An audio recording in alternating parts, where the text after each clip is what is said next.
Star Wars The Clone Wars is a pandemic game system. So it uses the core mechanics of Pandemic to tell the story of Episode 2.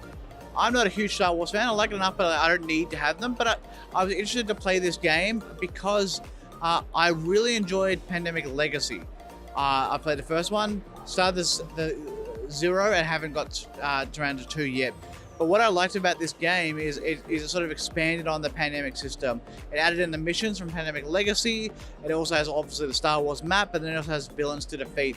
I like that it wasn't just eradicating from the board, that there was other things you had just trying to do.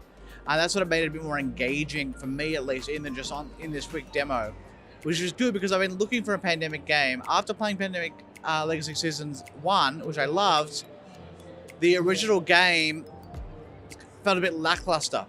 So I've been looking for something. I don't know whether this is it or whether it's Pandemic Iberia, but I'd be keen to play this properly.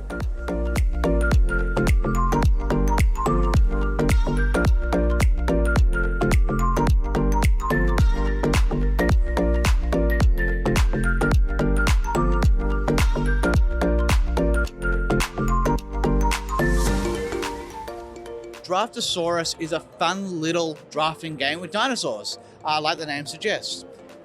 I've been a big fan of Sushi Go and Sushi Go Party for a long time, so I was sort of like, I'd heard it was fun, but I'm like, I've already got, a fun, cute, easy to teach drafting game.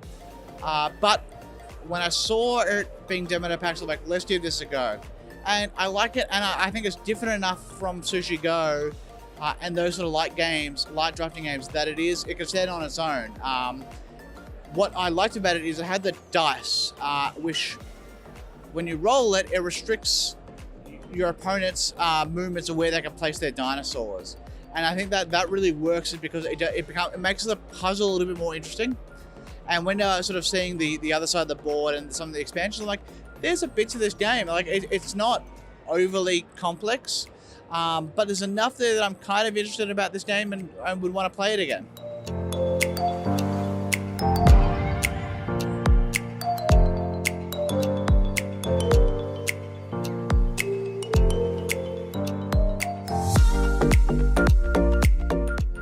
Marvel Champions is a living card game. I got to play the first sort of scenario, for some of the first scenario, where Captain Marvel and Spider-Man are battling against the Rhino. I'd heard a lot of good things about this game, and I can sort of see why people like it. You sort of have to sort of chain actions together. You get allies. You can also use cards that can be used as resources, or they can generate actions. In a lot of ways, it feels like Magic, and you have you summon allies who feel like creatures. You've got supports that feel like enchantments. You're generating resources. That's more sort of like Final Fantasy. There's a lot of elements of the game that sort of felt familiar, but worked well together in this quick playthrough. I was also a little bit scared of this game and games like it because the living card game model gets you it's easier to collect because you buy the next pack or whatever and you get everything. It's not like a trading card game where you who knows what you're going to get.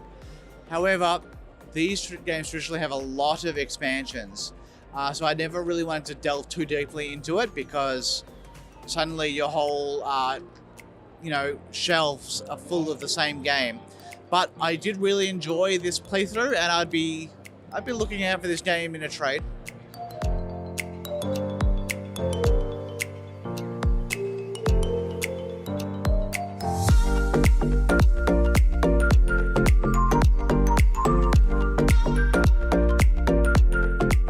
Turing Machine is a puzzle game. It feels more like multiplayer solitaire in that you're trying to solve this puzzle while other people are trying to solve the puzzle. And there's a bit of a race to it, but you're not really interacting with your opponents. And you're trying to find a 3-digit code using punch cards.